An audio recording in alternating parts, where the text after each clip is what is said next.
Hello, goddesses.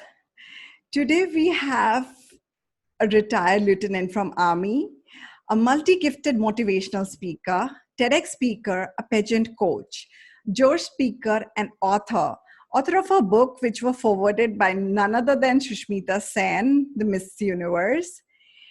And this is amazing goddess from Delhi, Rita Gangwani ji. Please welcome her.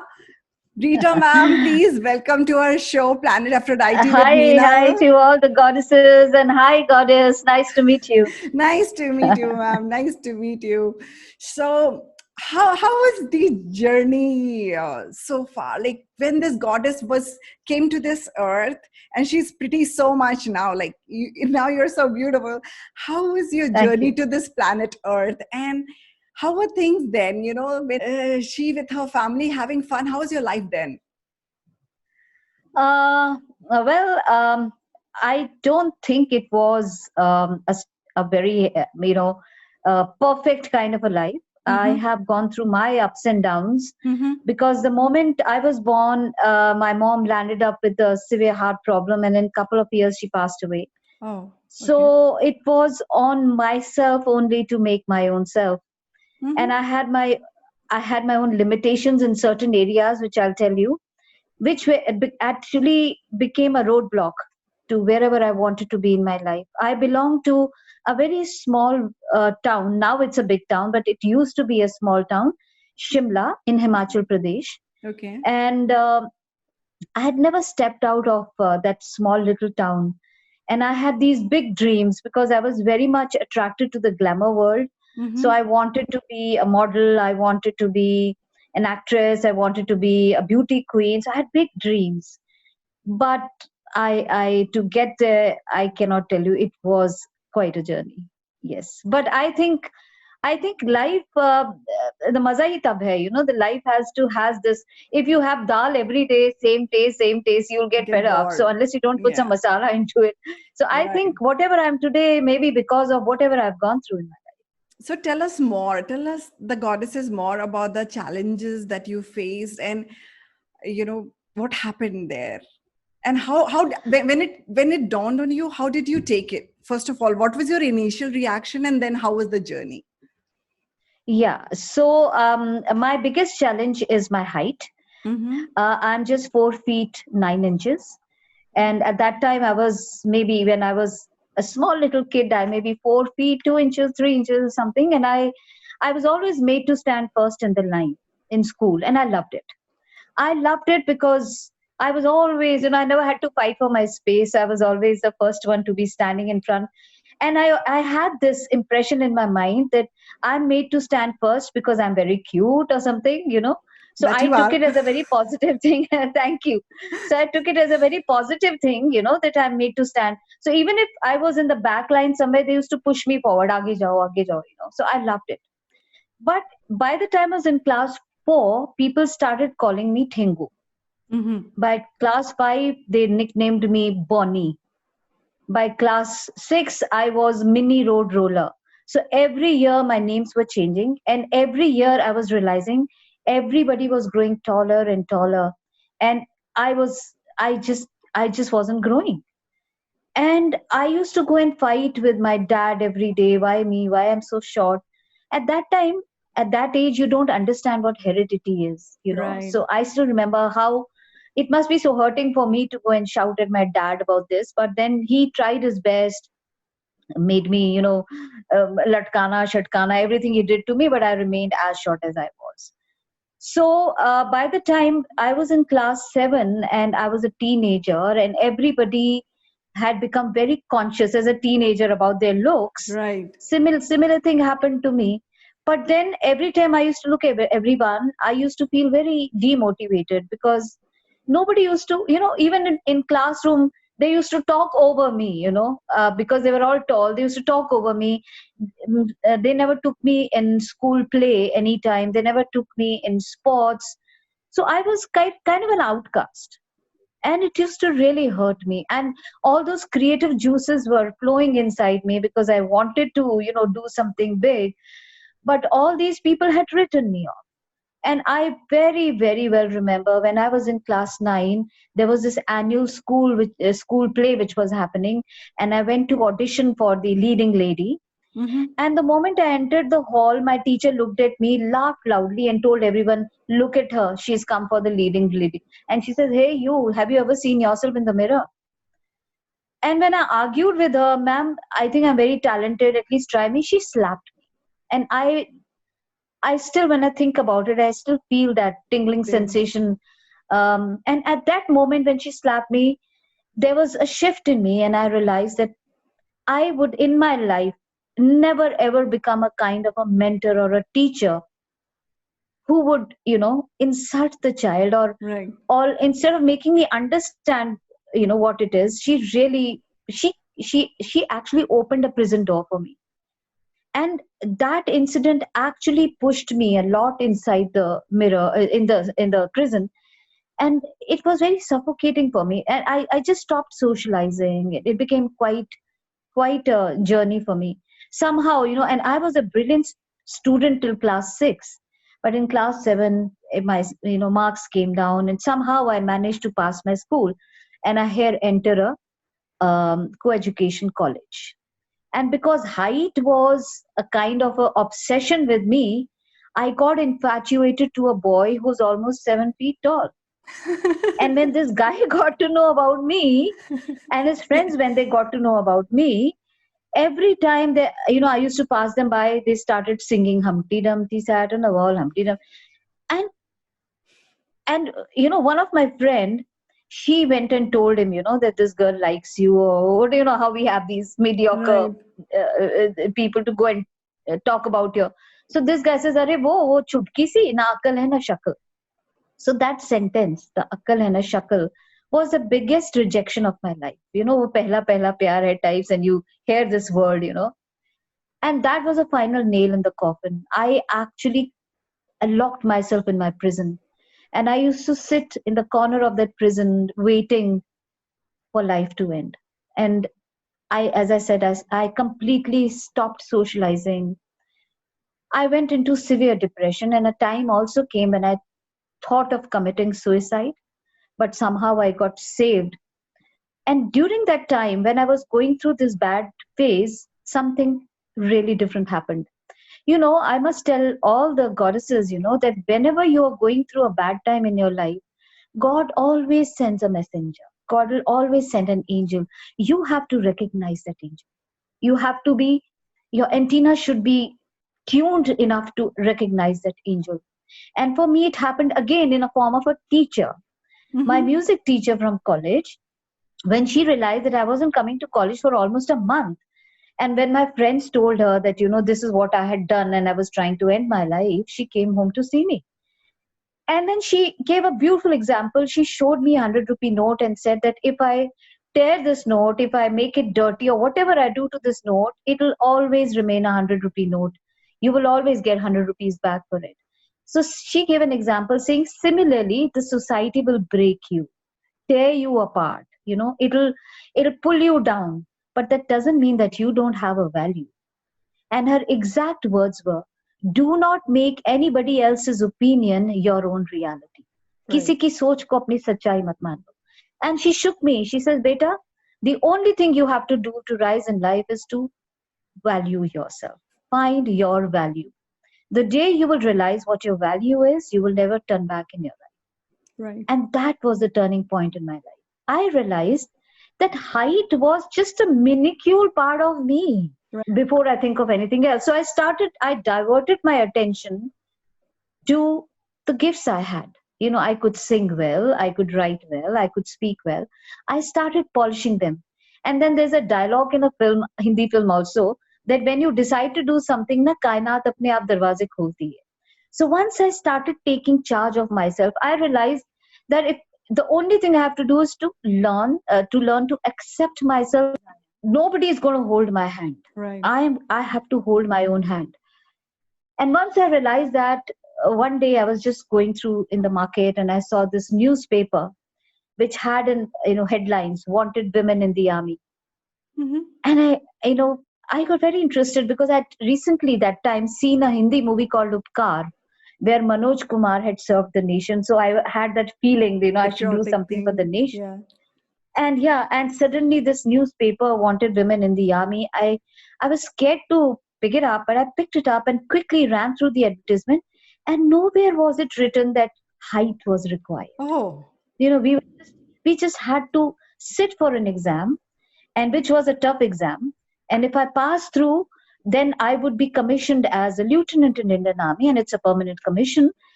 And so I decided to. I was scared. I will not deny I was not scared, because army is totally a male-dominated society, right. and I was still working on my confidence, Right.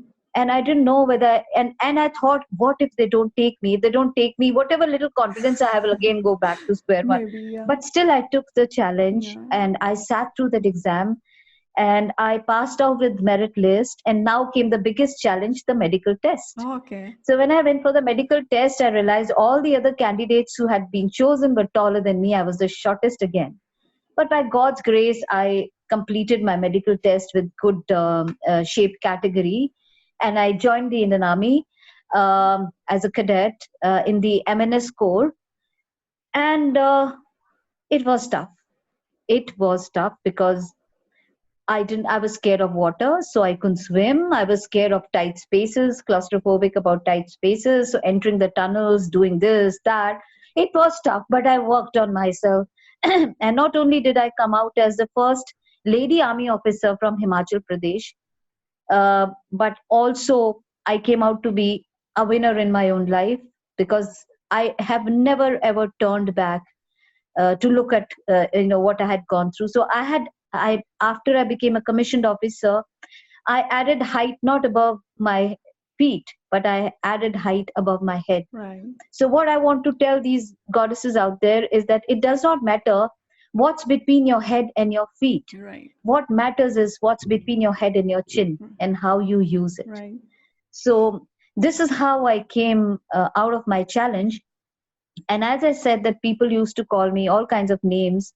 But once I completed my tenure in the army, I took voluntary retirement.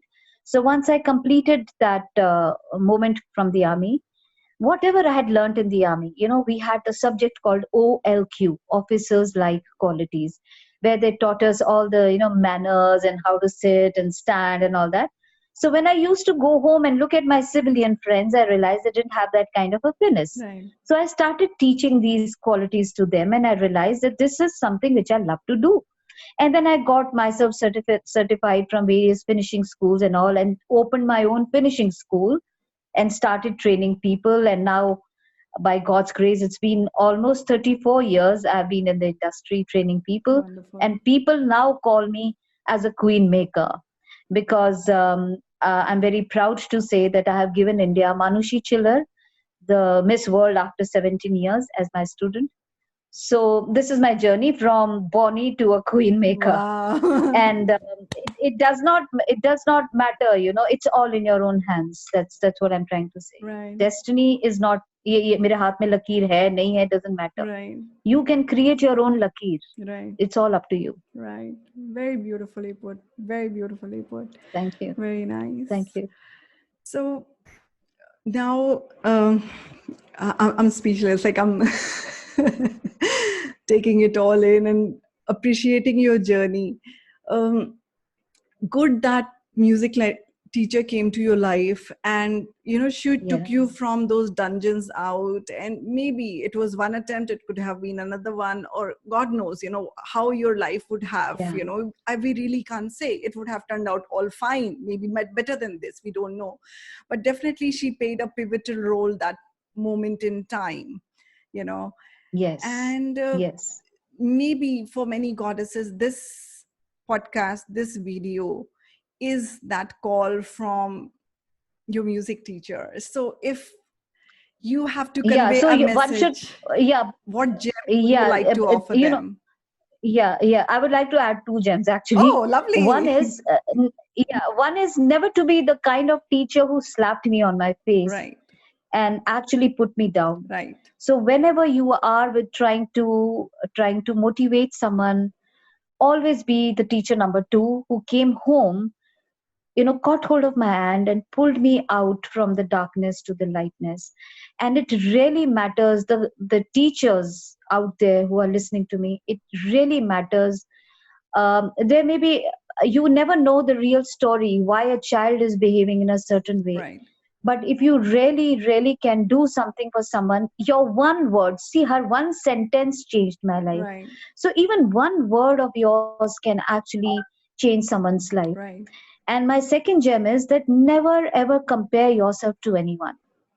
Every person, see, even twins are different. Right. They may look similar, but Right. even they are in personalities, they are different. There is no one in this world who's exactly like you. And so what does that make you? That makes you a designer piece. So Right. God has created a designer piece in you. There is no one like you. What you have, the XYZ may not have. So instead of cribbing and crying about what you don't have, focus on what you have, polish what you have, and then you will see that what you have, that gift what God has given you, will take you way ahead in life. So don't ever compare yourself to anyone. That is my biggest message, because the moment we start comparing, be it financially, socially, medically, spiritually, relationship wise, you will always find somebody always better than you. Right. So just close your eyes, focus only on yourself. भला उसकी साड़ी मुझसे सफेद कैसे, किसी और की जरूर आपसे सफेद होएगी. So it's very, very important. And when you focus, your focus has to be on your own journey. No one from outside is going to come or hold your hand and tell you this is how you will do. People may give you some tips or to do things, but it's all up to you, your responsibility to make your own life. Right. As there is this beautiful saying कि वक्त बार बार मिलता है जिंदगी बदलने के लिए, वक्त बार बार मिलता है जिंदगी बदलने के लिए, लेकिन ये जिंदगी बार बार नहीं मिलती वक्त बदलने के लिए. Right. So you have this one life only. Instead of cribbing, crying, best is to focus on your own self. You have something good in you. It is impossible कि आप में सब चीज नेगेटिव ही होगी, बट थोड़ा सा focus करके देखोगे तो कुछ ना कुछ ऐसा जरूर मिलेगा जो आपका बिगेस्ट गिफ्ट भगवान ने दिया. Beautiful, beautiful. That's deep. That's really deep. Wonderful. Wow. I'm sure with this gem, all the goddesses are feeling enriched. Yeah, this is so nice. Yeah, and I would also want my goddesses to look for my book if they want to enhance themselves. Goddesses, this is the book. It's called The Beauty Pageants Green Room, but don't go by the name. It's not just for the beauty pageants. If you see under that, it's written The Ultimate Grooming Bible. You name it and you have it inside this book, starting from your hair to your skin, to your diet, to your etiquette, to your general knowledge, to anything you want to enhance in your personality is in this book. So go ahead, you can order it from Amazon. And in case you don't get it, you can get in touch with me. And it has my story too, because yes, my story too, because as I was telling you that, from the bony thing, when I was just coming out of it, I wanted to prove to the world that I'm beautiful. Yeah, as I said that I wanted to be Miss India, Miss Model and blah, blah, blah. I couldn't be myself, but I started creating them. But there was one chance that I took, that I wanted to feel what a beauty queen feels like. But I knew with 4 feet, 10 inches, what I am right now, people would not be able to accept me as a beauty queen. But I did again go for Himachal Queen contest in 1982. And just a second. That's a tiara. Here is my crown. Wow, lovely. So that's what I'm trying to say, that anything you want to do in life, you can do it. So it's all up to you. Never let your dreams die. Whatever you want, God will give you, but you have to have the guts to get there. Yes. Yes. Thanks for the energy. Thanks for the inspiration. Thanks for all the love. Amazing. Thank you very much for having me over. And I would, And where can goddesses follow you? You know, we would love to hear more from you. Can you give us our social media handles or websites, whatever? How can our goddesses reach you? yeah, on Facebook, I'm Rita Gangwani official. On Instagram, it's Rita Gangwani _official.